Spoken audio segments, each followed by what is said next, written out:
Okay. The stream is not going to be very long, but that's okay. Let's see. Okay, my program is up.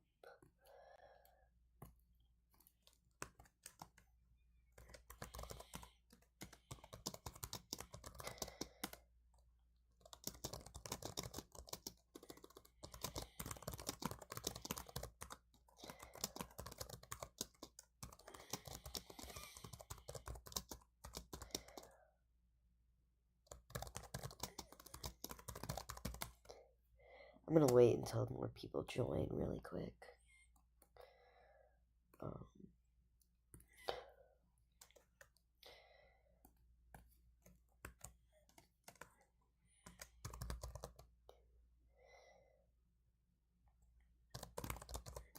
Okay.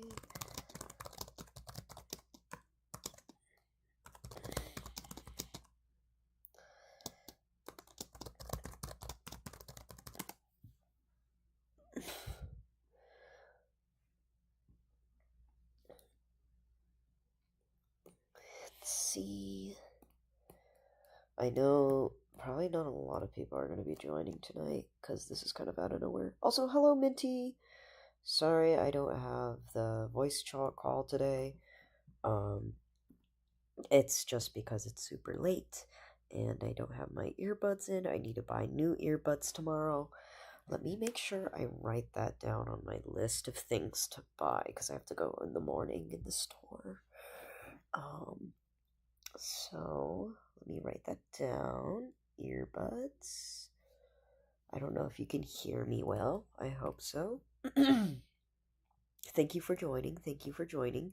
How are you doing? Before I start talking about anything, I just want to ask how you're doing right now. Also, how was the crocheting from last time we were on call? I think you said you were crocheting like a mushroom or something. How did it go? Oh, understandable. The stream is tweaking visually on my end. Okay, let me see what is going on my phone really quick. It's probably unstable internet right now. Let's see. I'm not really doing too much right now. I'm actually just like starting the stream up, so this is why. Okay. I need to open my YouTube.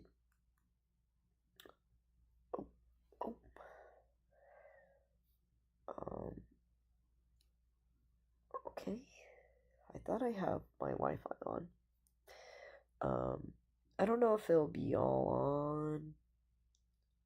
I don't know if no. Oh, it is just small. Okay, let me see. Okay, let me see how that looks on YouTube. Cause sometimes it's like weird glitch and stuff. So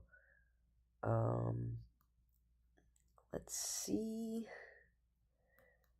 From the stream, open on YouTube. Okay. You said it's super small. Not sure. Okay, that might be on your end. Are you on browser or are you on the YouTube app?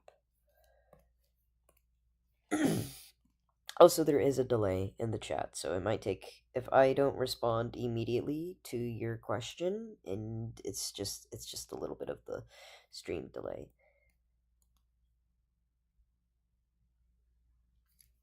Anyhow, I got the pattern done, figuring out the colors, and still debating on connecting or not.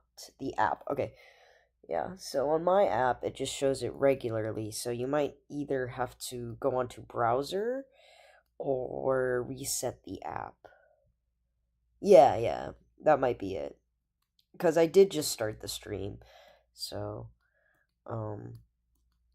but I need to, like, make a list of things to talk about. Honestly, I kind of only have, like, bullet points, so I'm gonna close and reopen, don't worry. I'm not gonna start the combo yet, or, like, the discussion, but, but the topic was adoption and autism from my perspective as an autistic adoptee.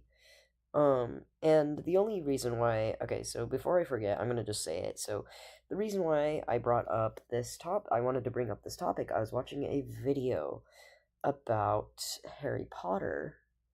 Completely, it's no longer 2% of the screen. Okay, that's good, that's good. Um, okay, so the reason why I wanted to talk about adoption and autism is because I was watching a video about autism coding in and how it's done poorly in Harry Potter. It's kind of a silly video, but it's very valid. And I personally am not really a big Harry Potter fan, but I just whenever there's a chance, can low key kind of watch a video about it. That's like talking about it. I do click on it. Um, but one of the things that I was thinking about is in the video they mentioned a movie where the it's about an autistic kid, but it focuses mainly on the parents and their struggles with handling an autistic child. And I was just thinking of, wow, this has a lot of overlap with the adoptee community too. Um, and uh, and what I mean by that is most people really they really just focus on the parents of adoptees, but never the adoptees themselves, or talk about or there's never really spotlight on adoptees and their stories and their experiences. Very rarely do people ever get exposed to adoptees, and whenever they talk about, like, let's say, uh, what I mean by this is, like, rarely will people get exposed to adoptees and them talking about their experiences. Also, because people often tend to be very intrusive when it comes to, like, asking questions, like asking adoptees questions, and a lot of times adoptees, not all the time, but there is a a chance that adoptees will just not tell their experiences because of the rudeness of people. But it's not, it's more of like the rudeness and slash like ignorance, if that makes sense. And it's like not a lot of people know about adoption and the oh, sorry, I'm looking at your screenshot on the chat. That is crazy. Yeah, I think your YouTube was a little silly. Okay, let me read your messages real quick. Apparently, I was done, so done. I never picked up on autism, and I read every single. Okay, I never picked up on the autism, and I read every single Harry Potter book several times. Oh yeah, no. So one of the most autistic coded characters in Harry Potter is Luna Lovegood, and that's what the video was about. Um, Anyways, I see. I've noticed that only heard stories how hard it is to adopt, or how difficult the kids are. Like dozens versus literally one video on adoptees' experience. I'm pretty sure it was a fake story too. Oh, that's sad. Yeah, and it's always about like how hard it is to adopt, or people who for example, one of the topics that I talk about with other adoptees on the adoptee Twitter is people who adopt kids to fix their fertility issues. There's a lot of people who will adopt because they cannot have kids, and there's a lot of people who also encourage this behavior because they're like, well, a kid gets to have a home.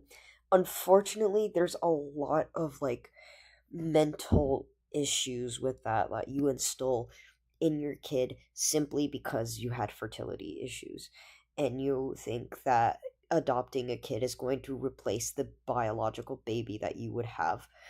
You are literally going to be taking care of somebody else's kid.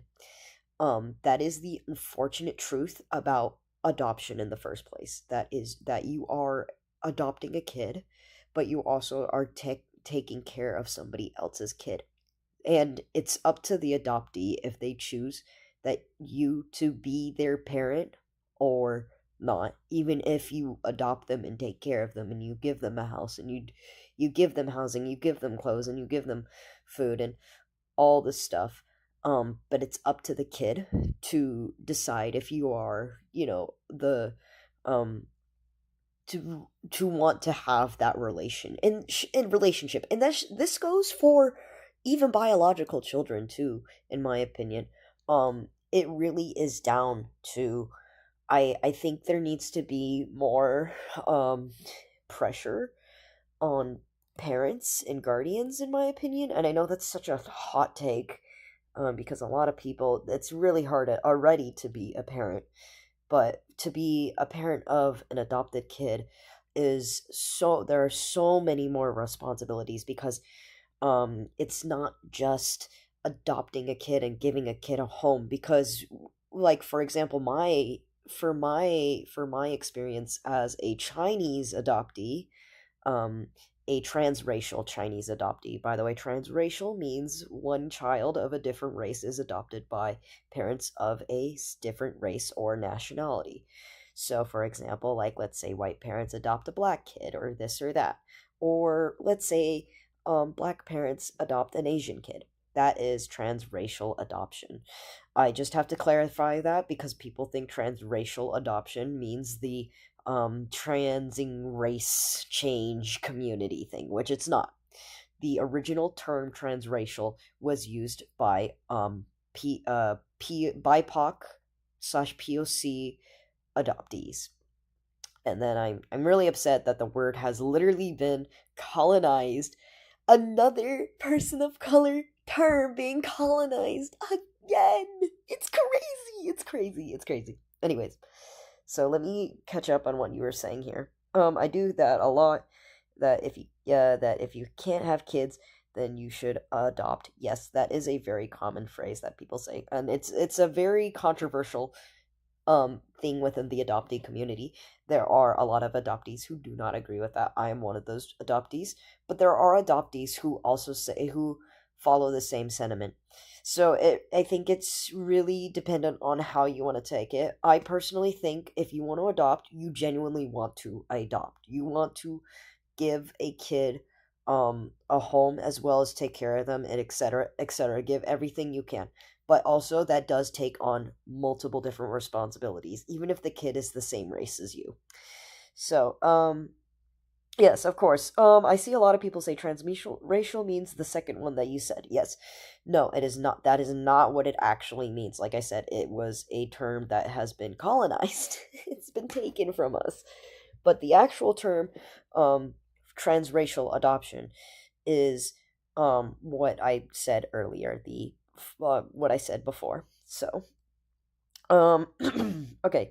So, and also when it comes to transracial adoption, a lot of times people mainly listen to the parents. It's again, once again, it's just in general with adoption, it's always people listening to the parent story rather than the kids.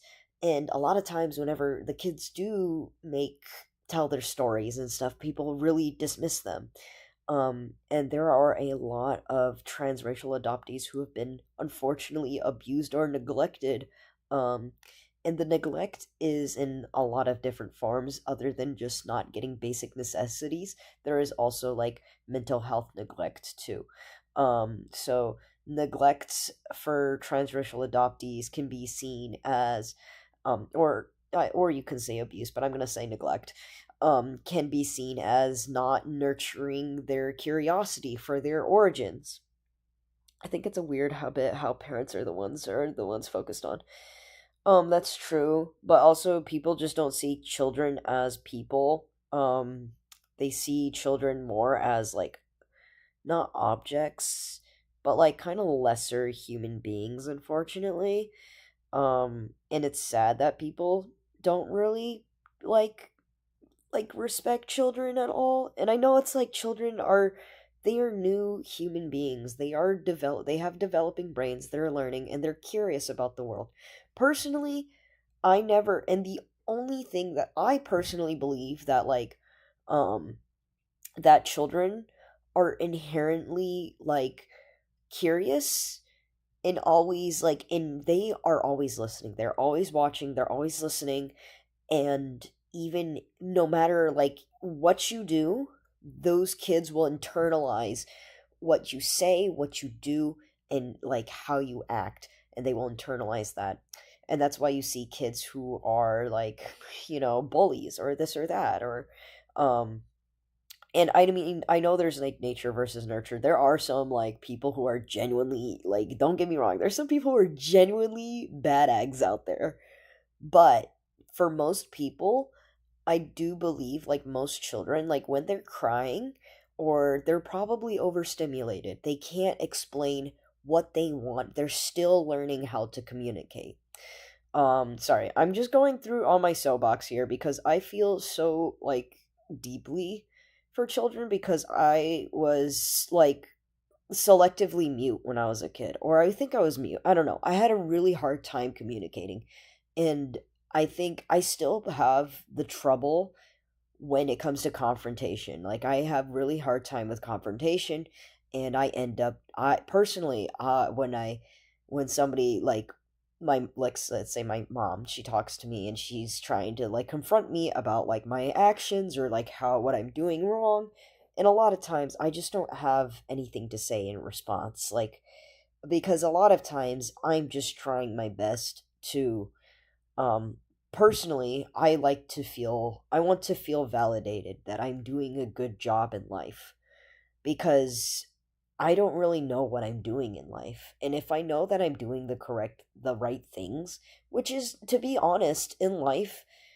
it just doing things, um, like just existing is enough, in my opinion. You just existing, you are enough, even if you're just existing.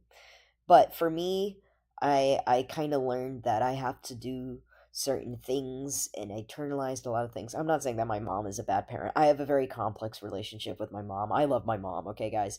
Um, just have to reiterate that really quick. And but I have a very complex relationship because of the little bumps and hurdles that I had relationship wise with my mom as she was learning to take care of me, as well as nurture and help guide me into adulthood. And that's honestly, and the only thing that I can say is I'm so appreciative of how much she works so hard to do that. Cause like one of the things that I can think of is when I was younger, when I was around, I my family, we lived in a very white neighborhood when I was younger, like really little, I'd say. And then we eventually moved when I was around 8 to the East Coast to, sorry guys, doxing myself. My bad guys. But we moved because there was a better, it was also warmer, but there was also a bigger community for people of color. um there's actually like a decent Ethiopian as well as Chinese community in where I live now. um and that's why my parents moved, because they wanted to have my siblings and my little brother and I, as well as my older siblings, to have more exposure to diverse communities, as well as this really did help, in my opinion. I didn't have any friends when I was really little. I It broke my mom's heart when I told her this. Like, I remember we were at like the dinner table and I told my mom that I we were all talking about like my private school, in that like, in that state that we used to live in, that I said was very white centered, mostly like white neighborhood and stuff.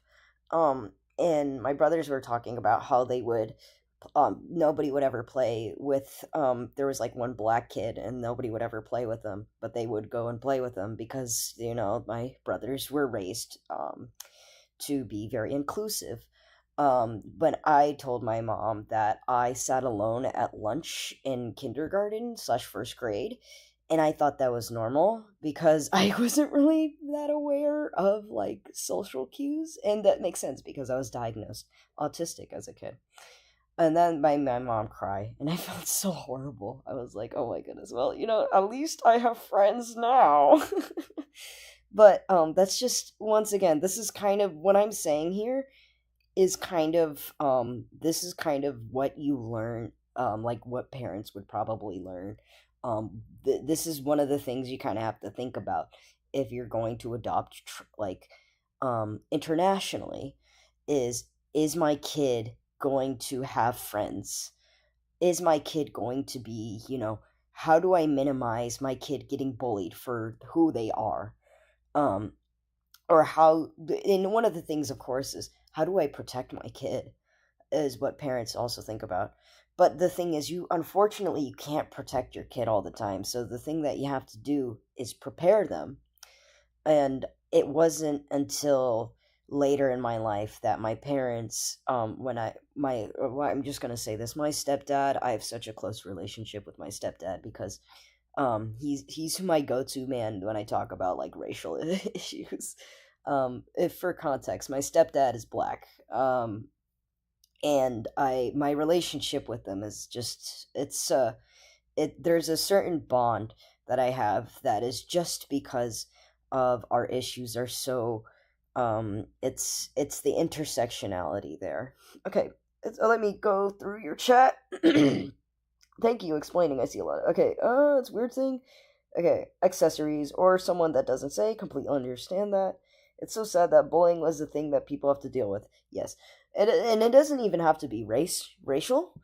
It, like, literally one of the things that kids would say is you're adopted, to as an insult, which is one of the most like crazy things to me. And I find it like deeply upsetting personally, and it kind of shows like how, um society and people look upon adoption, is just because of, like I said, I don't know if kids are still doing it where they'll be like, you're adopted, haha. But that was an insult that kids would use in my school, all the schools that I went to. um so, sorry, bringing that up, not to make the stream like depressing, but I just wanted to talk about stuff to kind of enlighten people about like adoption. I feel like I every other stream I make that I'm drawing, it's about adoption or something like that. I'm gonna try and be a little quieter, just so like people who are sleeping, it is like 11. um okay, I am going to lock in for a hot second because I was drawing, and then I'm going to read the chat, and then I'm going to continue with what I was trying to say. Okay, yeah. So, okay, so as an adoptee, yeah, so like I said, my parents, you will kind of notice that I also try to cushion while I talk about my parents too.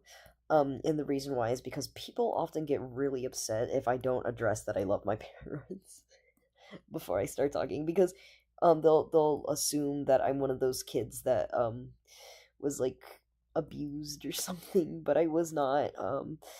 It was a lot of, don't get me wrong, it was a lot of like bumpy stuff though, because it's hard to raise, first of all, adopt a kid.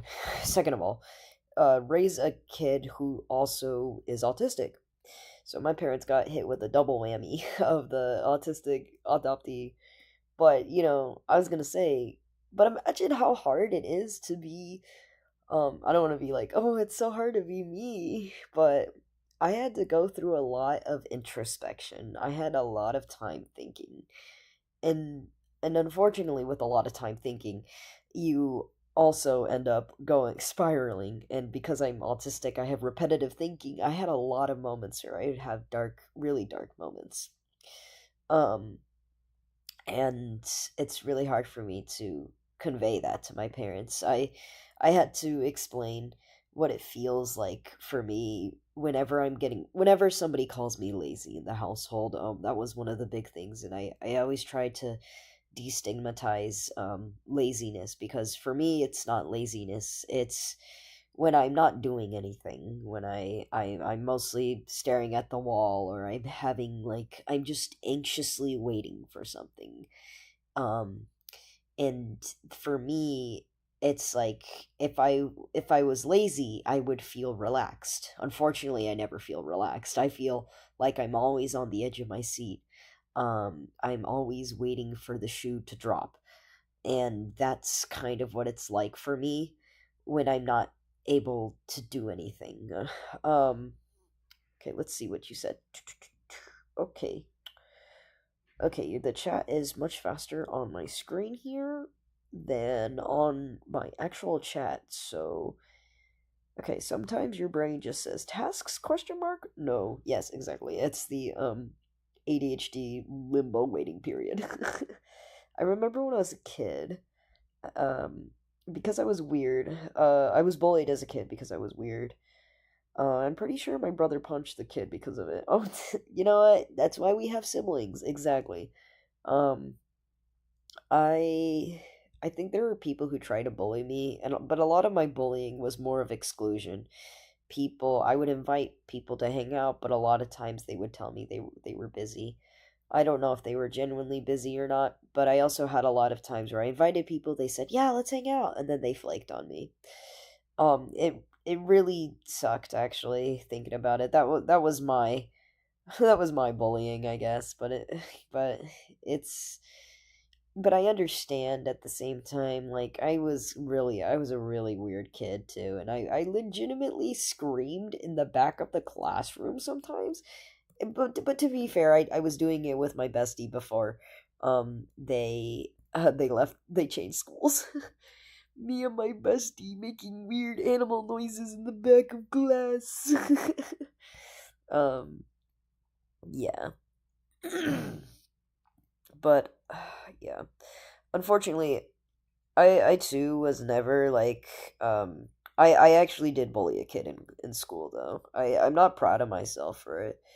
But I'm not gonna lie, the beef started at second grade, maybe third grade. I don't know. It was like really young. And it was because one of the things I would do when I was a kid is I would tell everyone that I was adopted from China. That was like my pride and joy. Like when I met somebody, I was like, "Hi, my name's Lou, and I'm adopted from China." Like I thought that was the coolest fun fact. Um, and kind of thinking about it, like in hindsight, yeah, no, that is so sick. That is like it's so sick, kind of being like, "Oh yeah, I'm like from China."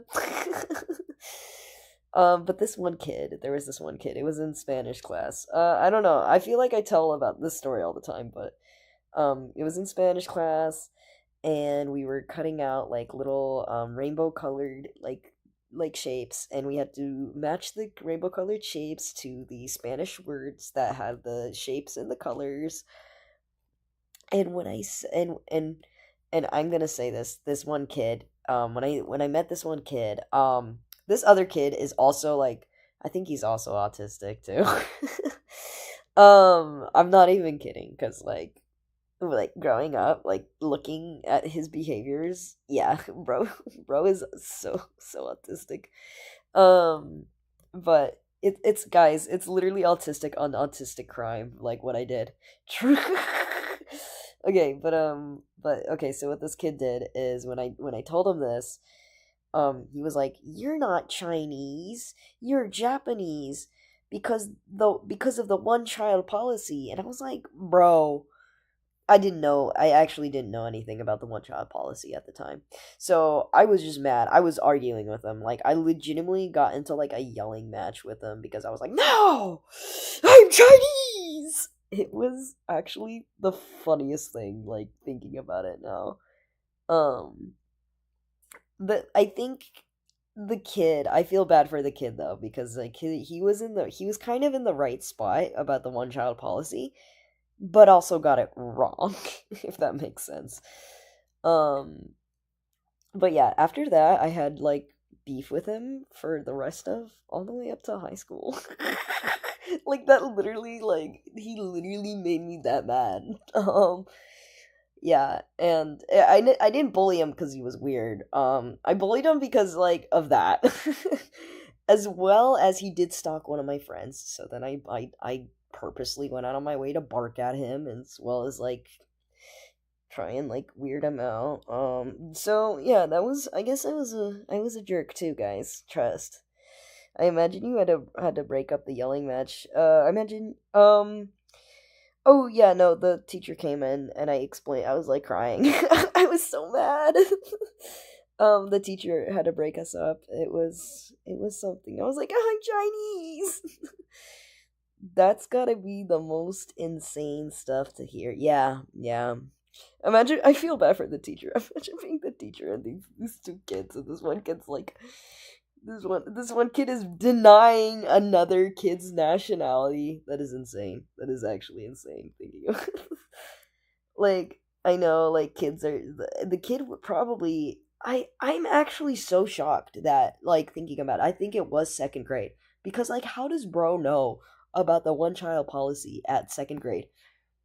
I was still putting glue on my hands and peeling it off like 24/7. I genuinely don't know. That is crazy. Um all right. Cool, I guess. Cool, I guess. But yeah. Okay, I guess I'm going to go back to my autism story that I was trying to talk about, guys. Sorry. Okay, autism. Okay, so speaking of autism, um okay, let me lock in for this bow right here. If you're wondering, the characters I'm drawing right now are my partner's character, whose name is Mayrin, and then my character, who's Fooning. um, and my partner like ships them, so I'm drawing like ship art for him. Um, to be fair, I also ship them. If he ships them, I automatically ship them. Those are the rules. I don't make the rules. um, I don't know if this works. Technically, he should be wearing. You know what? It's Hanfu modifications and heresy, Hanfu heresy. I don't really care right now. I'm too tired for this. Okay. That's cute. Oh, thank you. And that's interesting. Yeah. Okay, I guess going back to like, so I guess we'll change the topic to like kind of autism moms or something, cuz like I think with the parents being more focused than the person themselves. Um and I know it's so hard to like talk about like I guess like people like autistic people and in their experiences compared to the parents and their experiences with the kid. um I see, to be fair, I do see a lot of videos online. Sorry, I'm kind of losing my train of thought and trying to explain. I'm actually really tired, y'all. um okay, let me check chat. He modded it. Yeah, exactly. Modified Hanfu.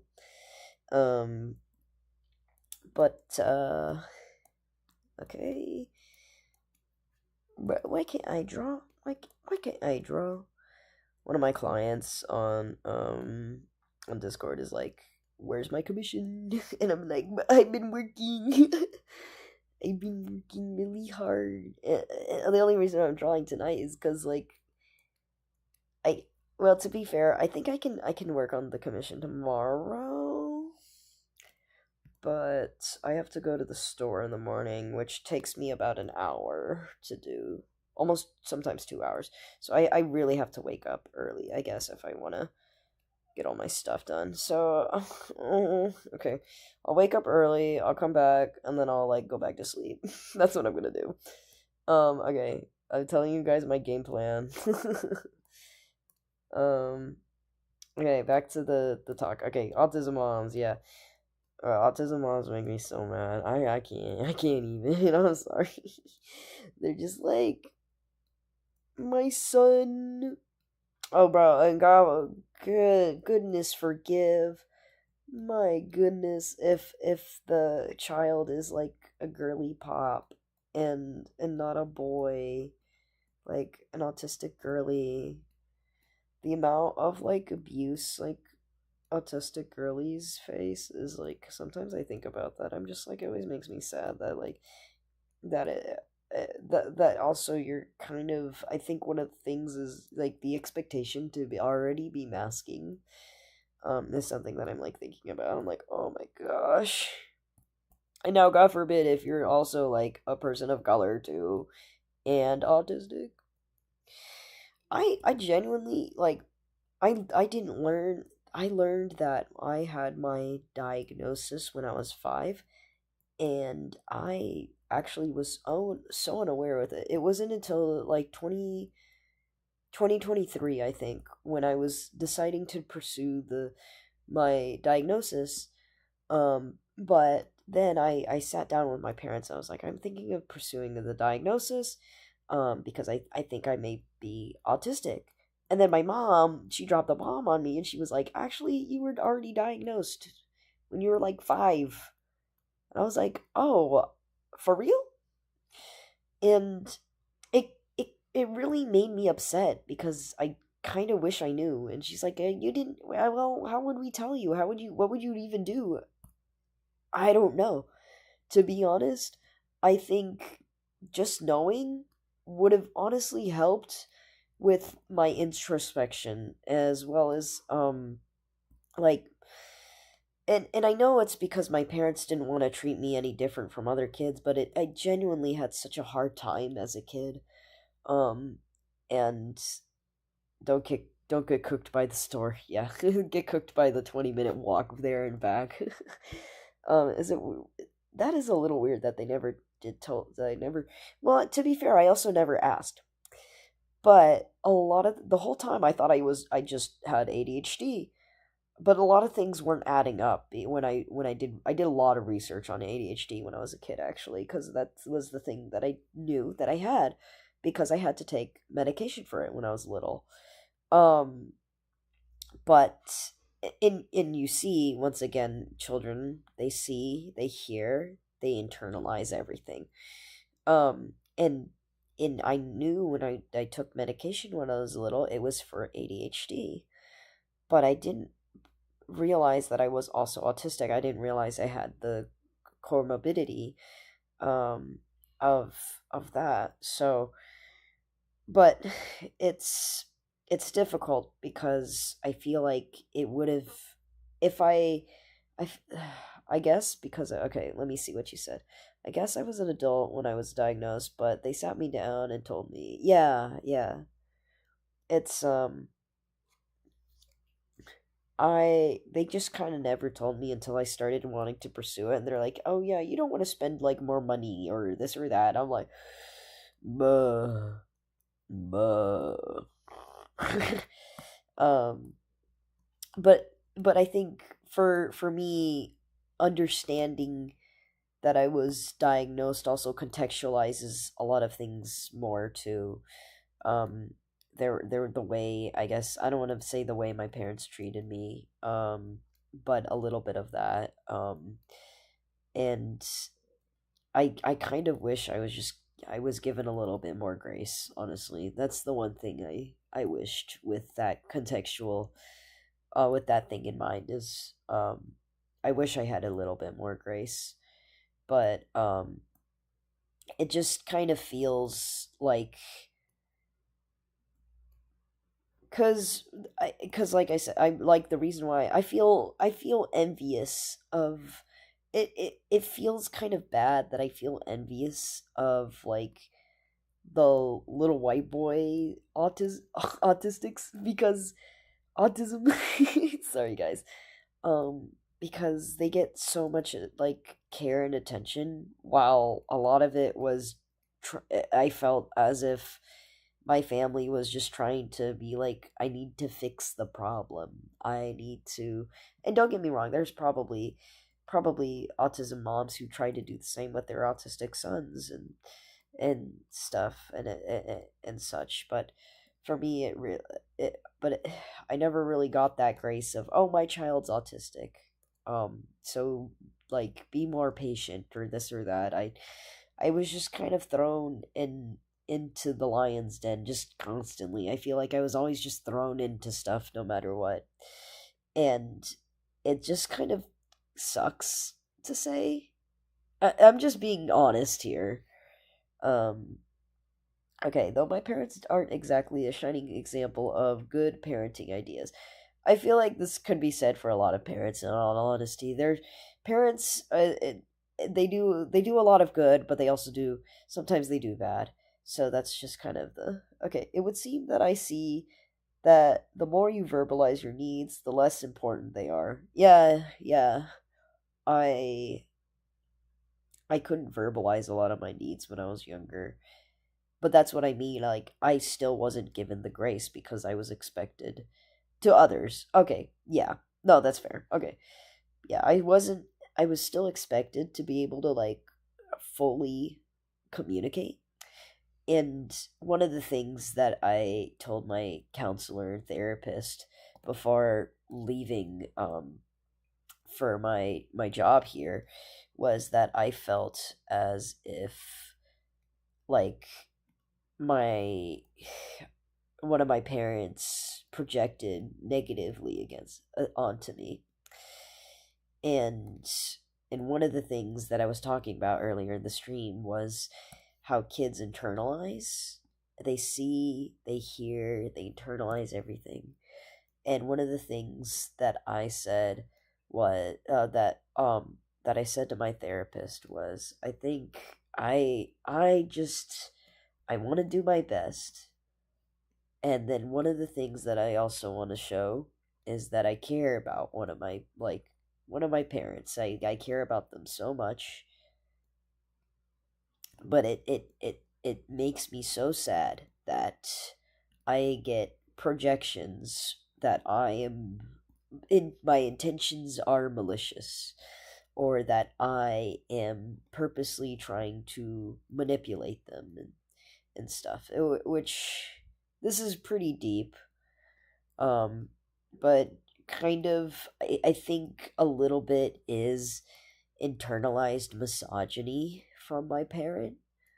Um, and a lot of it is also the internalized ableism too. And that's just kind of like it's kind of an unfortunate thing that just kind of happens with um like how do I explain this well? Okay, let me pull up the reference of my partner's character really quick. I'm probably gonna private the stream because like I I know my mom and my parents don't really watch the stream, but this is a lot of kind of deep stuff, and I didn't mean to go that deep, y'all. So what I mean by this is, and I don't want you guys to like say that my mom, like, okay, my parent that I'm talking to about is my mom. I love, like I said, I have a complex relationship with my mom. I love my mom a lot, but there's a lot of things that she has done that I unfortunately I have to live with. So and one of those things is, for example, she would say, I don't know, she doesn't do this to me as often, but when I was younger, I would cry when I had intense emotions. Um, and she would say that I was being manipulative because I was crying. And I have a very hard time crying in front of people that are like, I have a really hard time crying. Um, and when I do cry, it's when I'm very passionate about something. It's when I'm very, I have heightened emotions about something. And and for example, this is kind of one of the things that starts making me tear up whenever I talk about like adoption and kids and stuff, and when I talk about like the one child policy in China and it's and the misogyny that is that was really riddled within China. I think it's still riddled with misogyny. I think a lot of places are. Not to bash China. Don't worry, guys. I glaze China every day. The only thing I don't glaze China on is the one child policy, as well as the misogyny. Everything else I love about. I love the transportation. I love the safety nets and housing. I love that they actually kind of they take care of their homeless, even though it's may not be the best way, but at least they are with families and they are in homes. This is why you don't really see like a lot of homeless people in China there, don't get me wrong, there are probably homeless people on the streets, but a lot of homeless people are often, they are redirected back to their like parents or family homes, um because they don't really like having homeless people on the streets. Like I said, it's not the best way of like getting rid of homelessness, but at least they are inside a house. So, anyways, not to sidetrack there, but like I said, I get really passionate about things, and when it's certain topics, I do start to like tear up because they hit a nerve. They hit like they actually hit like a trigger for me. But one of them is things that I feel as if I cannot change myself. So, like, whenever there are truths that I'm afraid to face. For example, like I said, the reason why like I don't I try to not cry around people is because I don't want to be perceived as manipulative, as my like mom said I was, in a light, I think a lot of it is her own projection of what um projection onto me. So like one of the things is she'll sometimes she'll crash out on me too. She'll be like, um she'll say stuff, and I know she probably doesn't mean it, and a lot of it is because she also has heightened emotions. And for context, guys, my mom is OCD, ASD. She recently got diagnosed with ASD, but we already know about her OCD for a while, which it makes sense. I think a lot of what she says is kind of internalized ableism. And one of the things is like, I'm autistic, you're also autistic, but I don't do the things that you're doing, so you're kind of like doing it wrong or this or that. You should do it the way I'm doing it, which is an internalized ableist thing. There are a lot of like undiagnosed autistic people who get mad at other autistic people for things that are, once again, autism is a spectrum, y'all. Don't get mad at other autistic people for like certain mannerisms or things or this or that.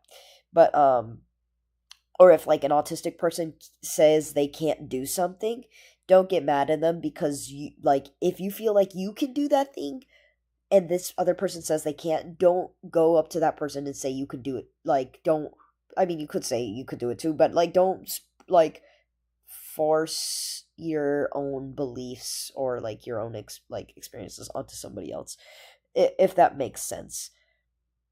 And that's kind of something that my mom does to me a little bit. And she's like, I have panic attacks every day and I still work, I still do this. And I'm like, that's, but I, but that's not, oh, like sure, you're able to push through and do things. I personally, for me, I like to set boundaries. I like to set boundaries for myself. I want to self preserve, if that makes sense. Not saying that my mom doesn't also want to self preserve herself, but I feel like she should. I feel like she should take more time to do things that she wants to do. But anyways, so it's, there's that too, I guess, like autistic stuff right there. Internalized ableism, one of the things. Actually, there's a video on the internet that talks about um the different versions or ways that internalized ableism may show up in autistic people, either late diagnosed or early diagnosed, etc.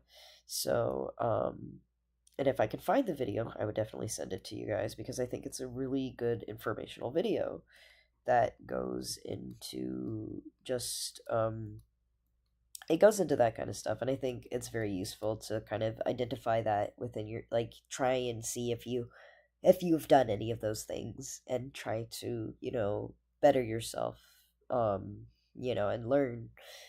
um and I think, as much as like I am saying that my mom has done like all these things or has said all these things to me, I know that she's trying. I know that she's trying to do better too.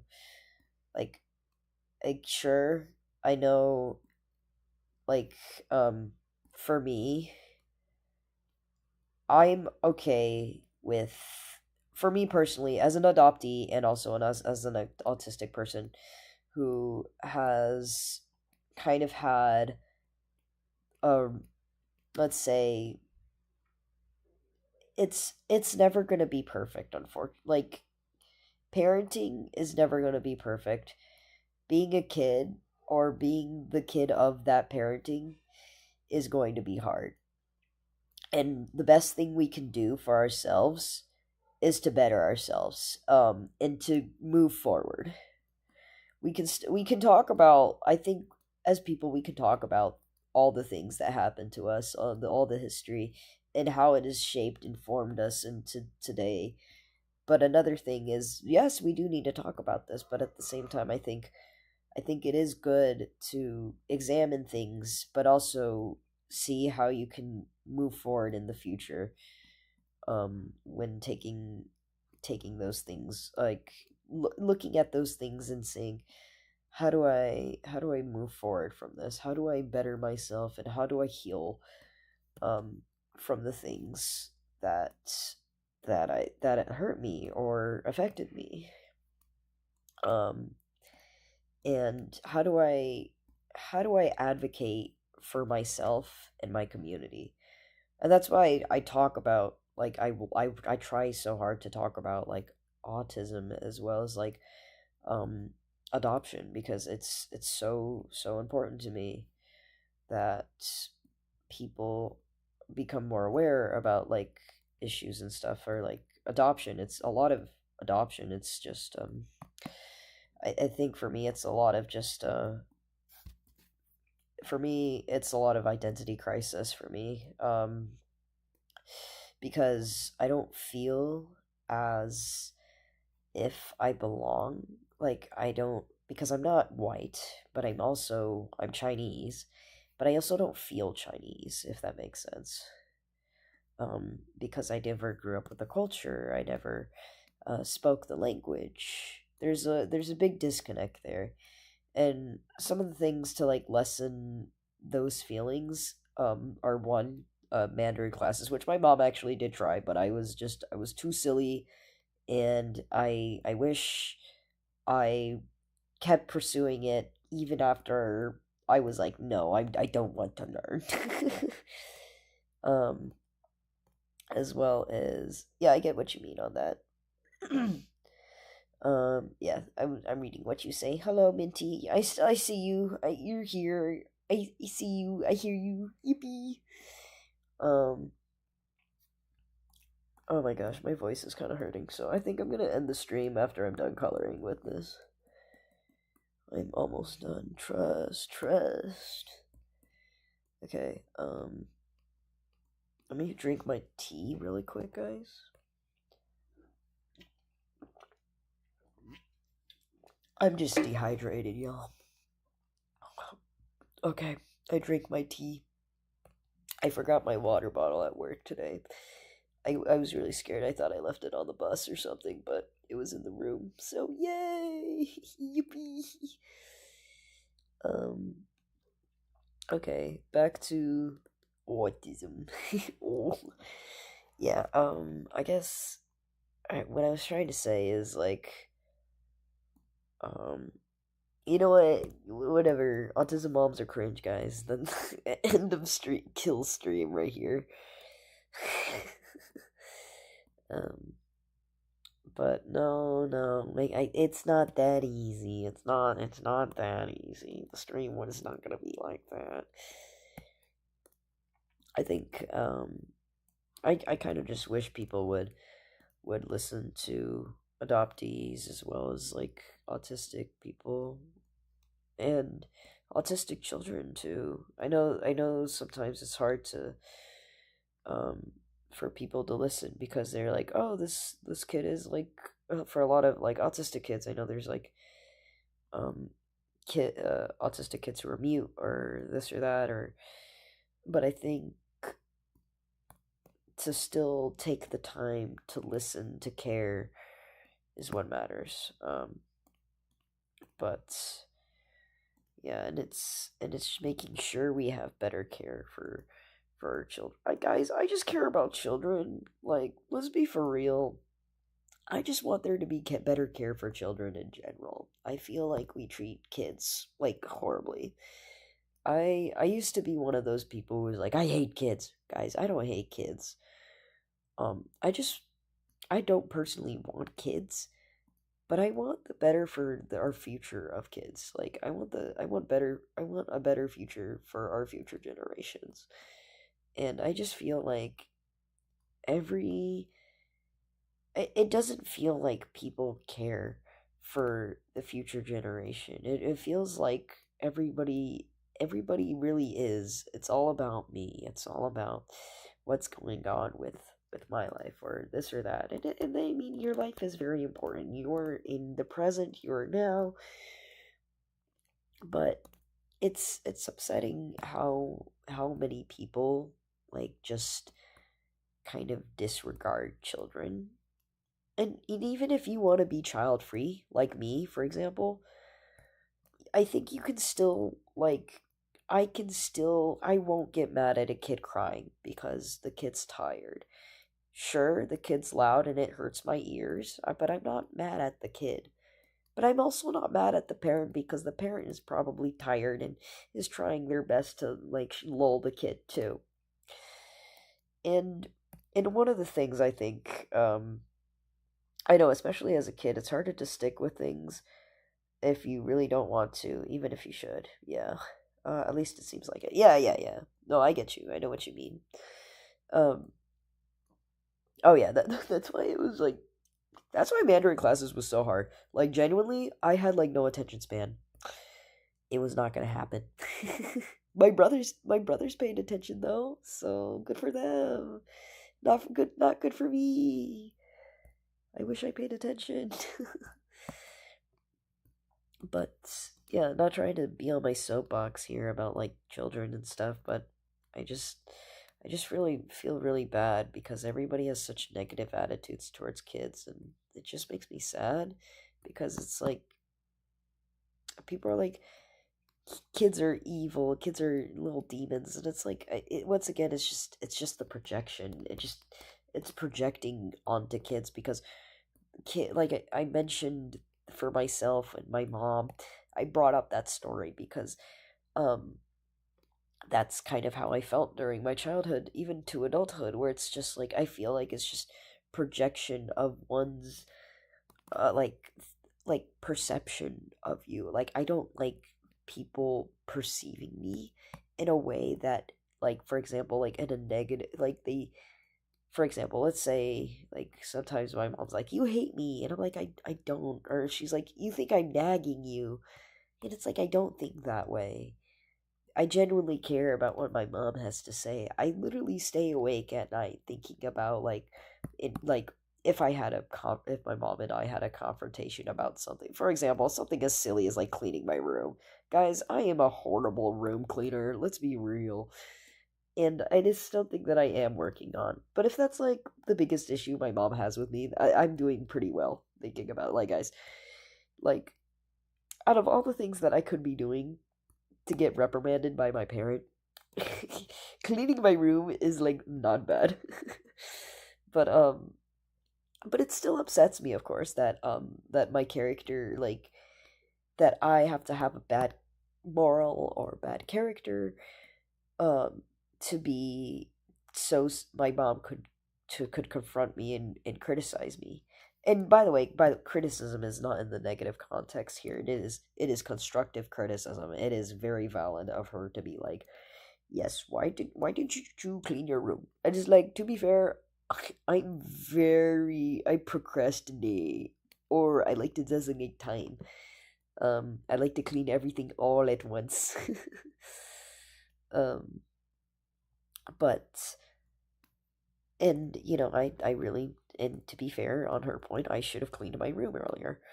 But to say that I to imply that I don't love her, that I don't care about her because I didn't clean my room, it's once again it's the heightened emotions and from both parties, and it's a little sad. Okay, so I'm bringing this up because of people who project onto children.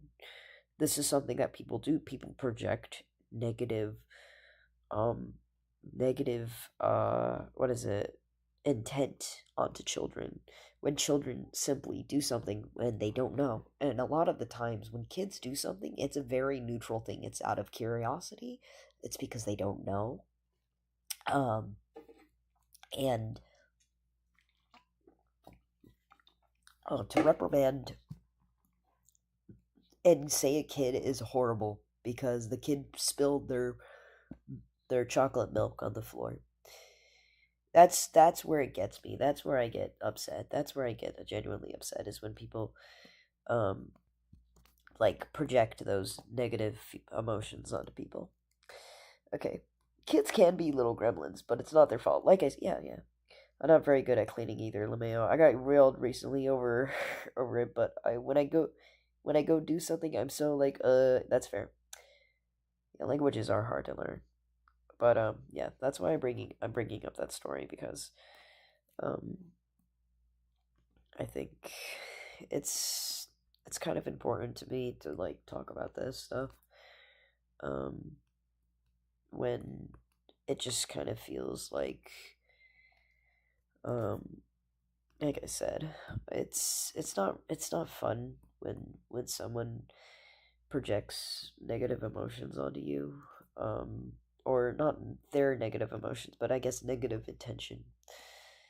And all you can really do is kind of sit there and take it. Like I don't really, because every time I try and say something, I am like, oh, you're talking back. No, I'm just trying to proceed with the conversation. And then if I don't talk at all, it's like, oh, why aren't you talking? It's like, oh, so it's kind of like you can never really win. Guys, I'm 23. I really what's going on? This is why I need to move out. This is why I need to move out. It's not because I love my parents, but the dynamic between a parent and child is it's always going to be there even into adulthood. And when you live with your parents, you kind of still have that dynamic where you're kind of like asking to go out the house or if you have friends over because you're at your parents' house. So you're kind of reverting back to that okay, yeah, you're reverting back to I'm gonna give him a green Hanfu. That's what I'm gonna do. Sorry. You're reverting back to that parent-child dynamic that you might have had when you were like in your teenager. And for a lot of people to kind of get out of that cycle or that dynamic is for you to move out and um yeah, for you to move out and be able to kind of form your own identity in person. For a lot of people, moving out really helps with the identity. You know what? I think I like the green and white. We're gonna stick with that. I think that looks better for him. By the way, it's ironic. This my partner's character is supposed to be a little ironic because ironic as in because his name Mei Rin actually means beautiful woman, but his character is a guy. But there's lore implications. His character is from the Purple Light District, which is like there are like it's like entertainers and all sorts of things there. Um, and he is the mechanic that repairs the robots in the Purple Light District. And he was born in the Purple Light District as and basically he was dolled up by his parents to kind of fit this entertainer-esque role. As well as he took on the gender roles in the Purple Light District are kind of blurred because you'll see both men and women wearing very fanciful clothing, or you'll see a lot of women like men also wearing a lot of feminine clothing too. Or having like very feminine features is one of the things is because that is what is valued in this culture, in the culture within the Purple Light District. Guys, I'm not gonna say it's the Purple Light District, guys, is actually just the 18 plus area. This is the clubs, guys. They got the clubs, the clubs. Um, It's just the clubs, guys. It's the Hooters. um, but no, not really. The Purple Light District is more of like the entertainers and stuff. But yeah, a little bit of Hooters too in there too. Yeah, yeah. Um, but that's why everyone's so slay. I feel the bow could be pink.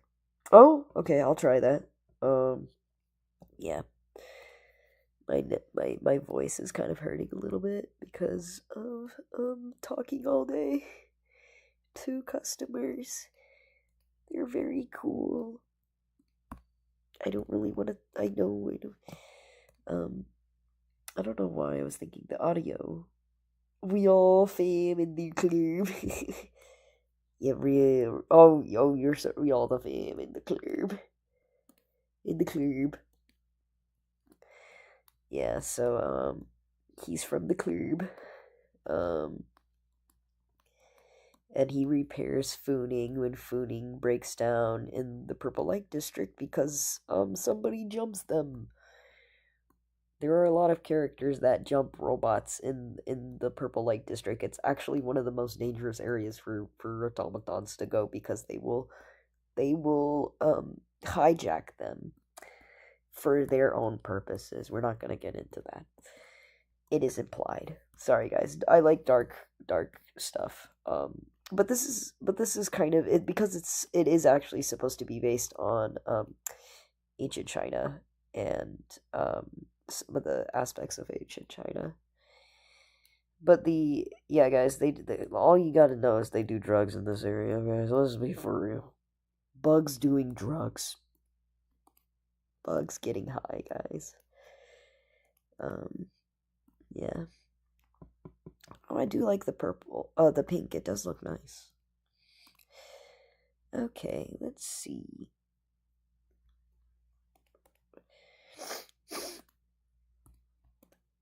I think I'm gonna do a dark green here. Let's do that. He is. We also thought about making a Mayren trans, but I don't know if he's still planning on doing that for his character because he is based on an orchid mantis, and only the females are the ones that are pink and very big. The males are actually smaller and they're brown colored. So, but who knows? Maybe he had his like full transition and everything. Good for him. Slay King. But yeah.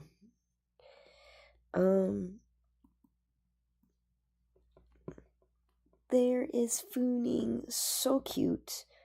Fooning is so cute. And let me get Fooning's reference for the drawing here. He could be intersex too. You're right, I might suggest that to my partner.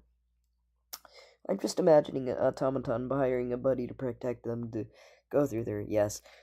I like to think one of the quests that Fooning had to do was to bring a metal flower to the Purple Light District to give to an automaton in the to give to an automaton that was made by you or yeah.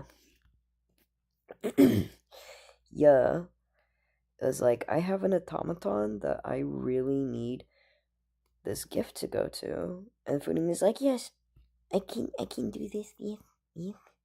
Yippee. And then gets jumped by like a lot of other bugs. It is canonical that Fooning gets jumped and gets like back alley surgery. That sounds horrible that I did this to my own character. But trust, they ended up getting mandibles, by the way.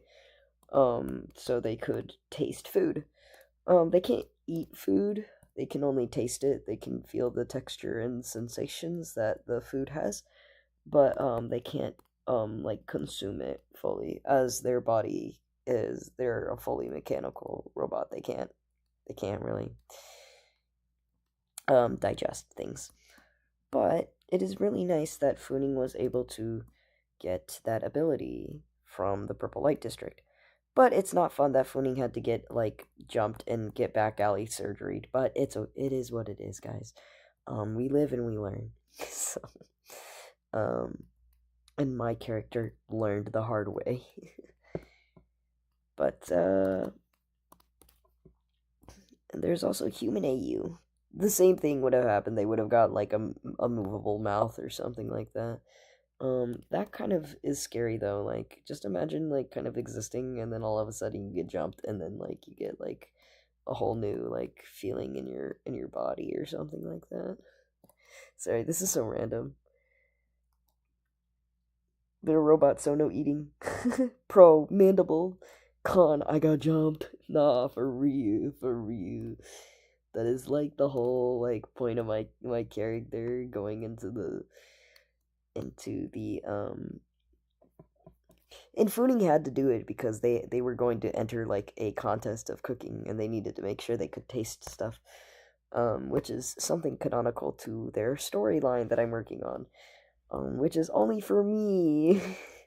I know it sounds kind of silly, and I just like making up little lore stuff for this character, and I'm like, they're for me and my partner, and maybe if I decide to make a comic, then for other people. I don't know, like, how many people are actually interested in Funing. I know Funing is literally just Second Sentinel, but like Chinese, so.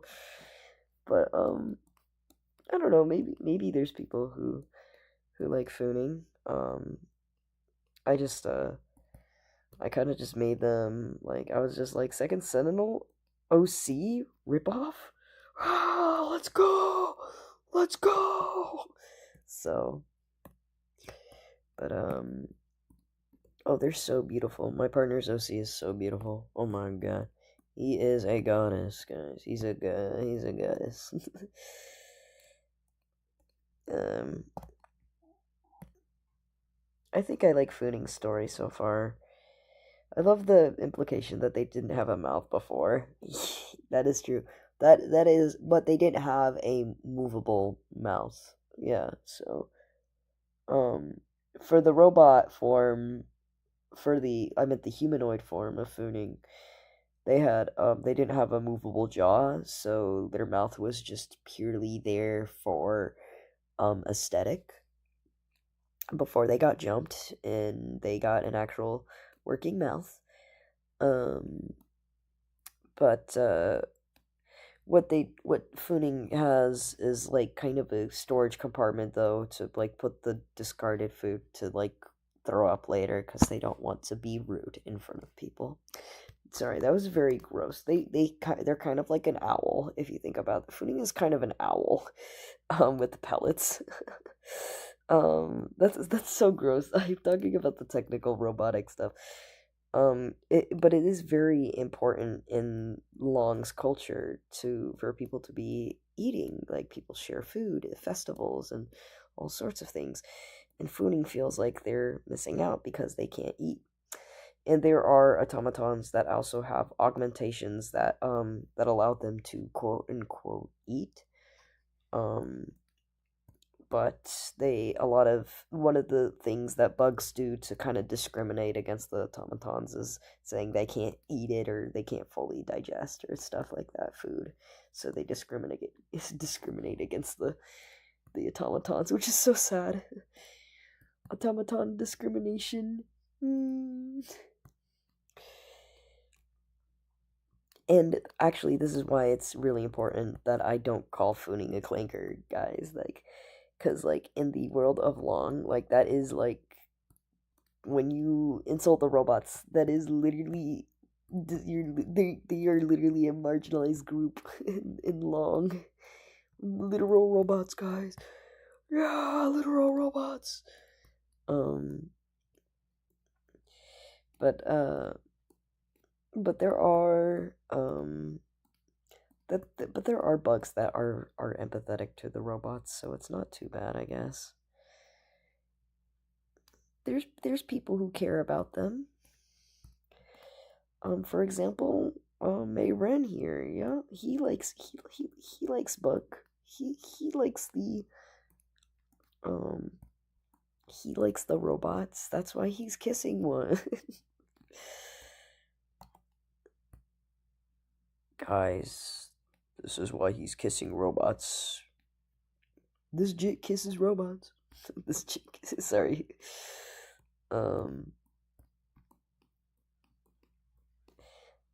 To be fair, if if I too kissed robots, you know, I don't know what I was gonna go with that. We're no longer talking about autism. I'm sorry. Hug the robots. I remember seeing the thing on robots eating and just oh, fair. There for vibes. Singular them. Yes, yes. No, you're fine. I get you. He loves them, as in fooning. um, I was thinking maybe I give him pink hair. I don't like pink hair. We're going back. We're going back. No, don't no, just go back. No, go back. Go.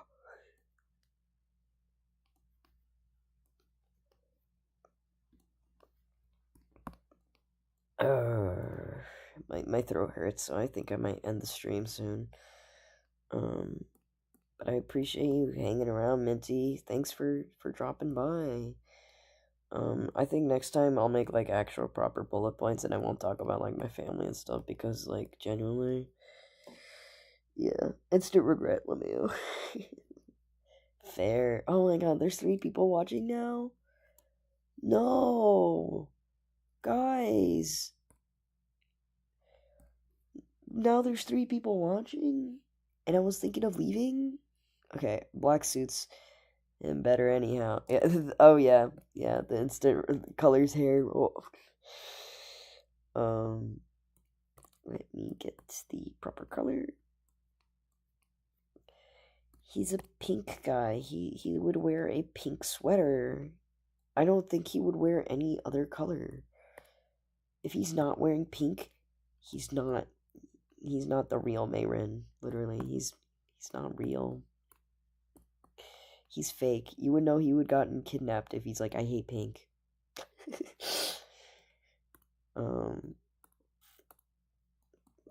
He likes pink, and he likes his golden robot. So there we go. And we'll do the coloring, and then we'll like end the stream when I'm done coloring. Okay, I'm not gonna end the stream just yet. Hold on. Give me 1 second. Let me like speed run the coloring. There's people watching. That's why I'm like speed run stream. Do do do do. Do do do do do do do do do do do do do. I don't actually know how the speedrun music sounds, but I tried, guys. Do you like it? Do you like it, y'all? I hope so. I don't know. I was thinking like, wouldn't it be funny if I do like an ASMR stream or something, or like video one day?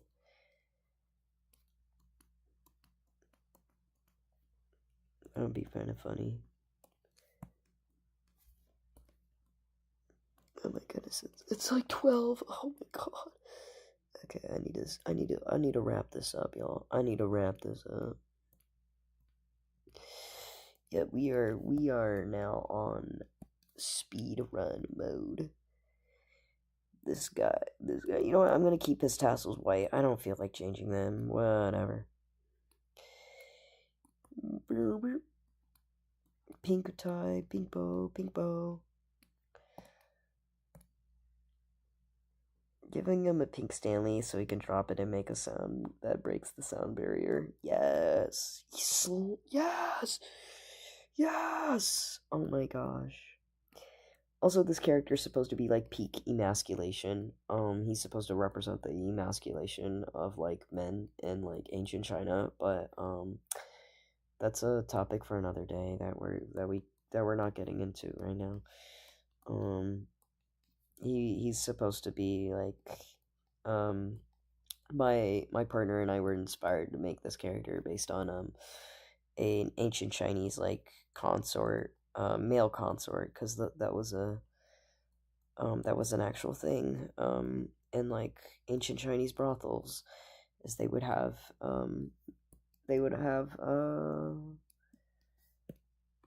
yeah, so they would have consort, concubines. I'm trying to think. As well as like courtesans. That's what I meant to say. Yeah. So courtesan in the brothels in ancient China, they would have male courtesans sometimes. And they too suffered. I think the men suffered pretty horribly. Like if they were like a male consort, because they would a lot of times they were like little young boys that were sold to how do I say this? Okay, give me a second, y'all. I gotta like prepare yourself. This is pretty heavy. They into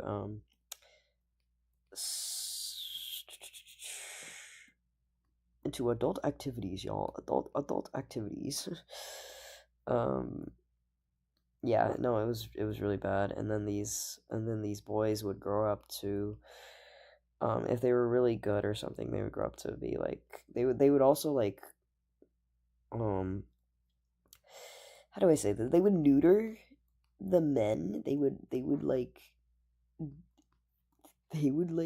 completely like um so eunuchs they would so like same for eunuchs, they would just straight up like say, "Oh man,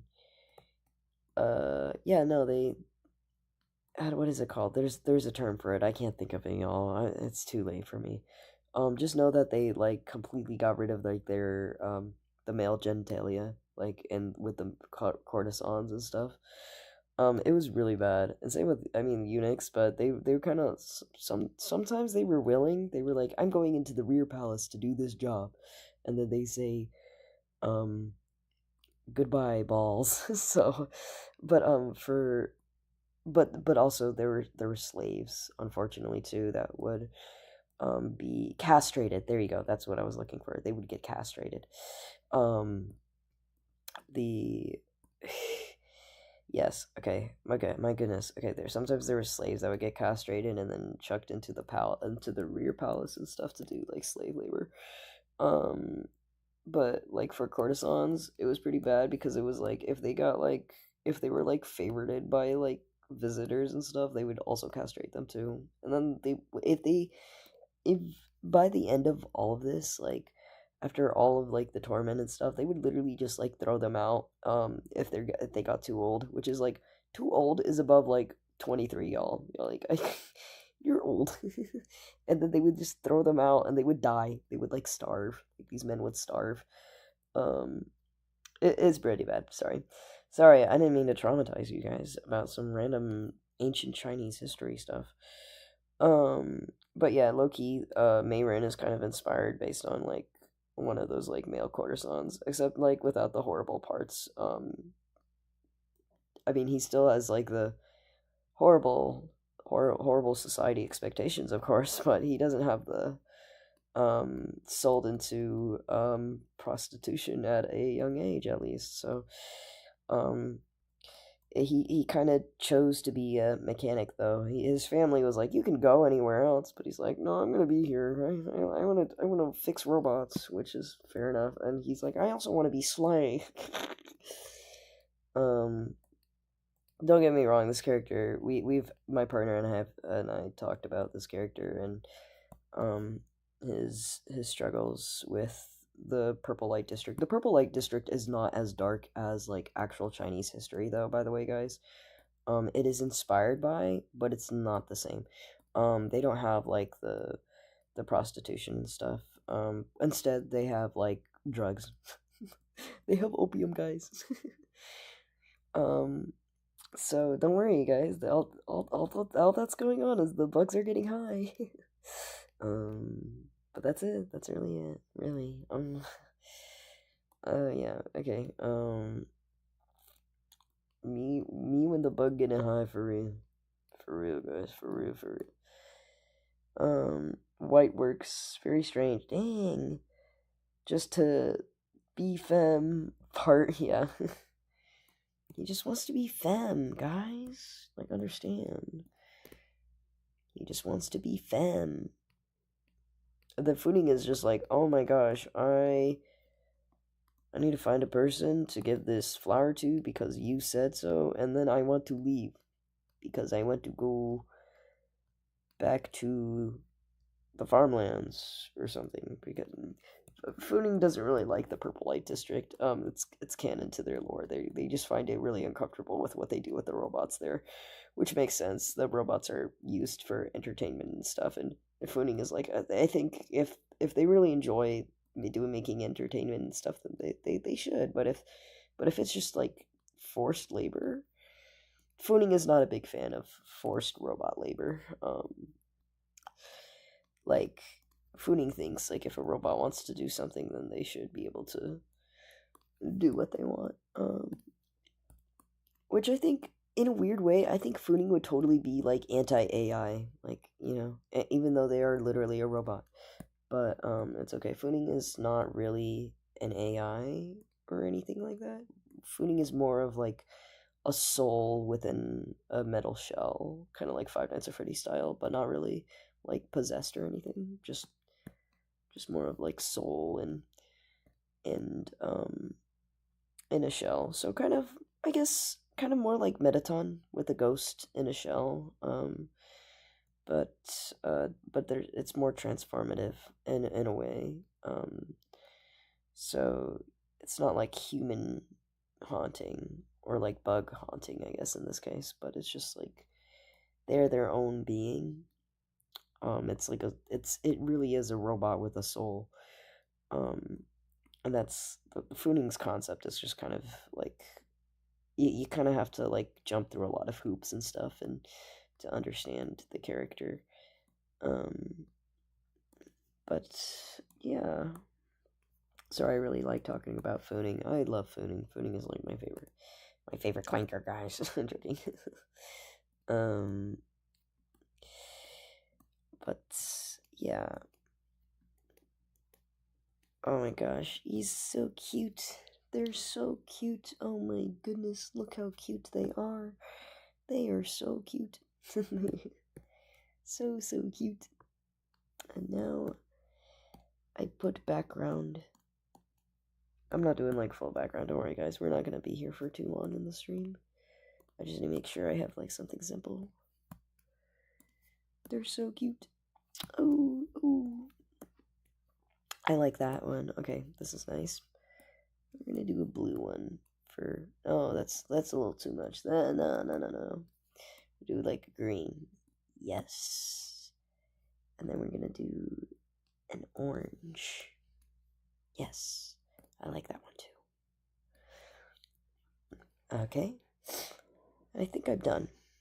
Oh, okay. No, I'm not done because my brain says I want to do one more thing. Let's just make sure I separate these lines here.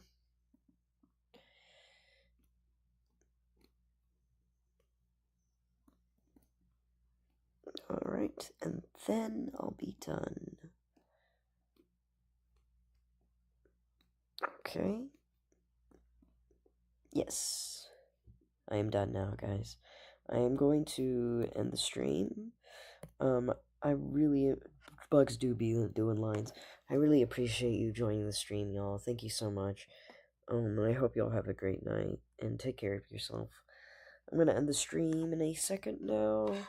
I learned that my stream actually cuts off, like, immediately, so I actually have to wait a few minutes before I can close it. So we're gonna do that, and then I'm gonna, like, sign my work while we do that, and then I'm gonna end the stream, so... Goodbye. Alright. Let me put some sparkles in here. And then I can leave. See me, I'm done. This is a lie, guys. This was a lie. I'm not actually done. I'm still working, I guess.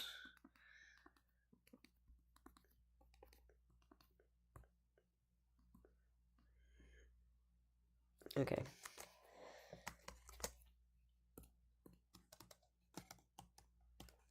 Alright.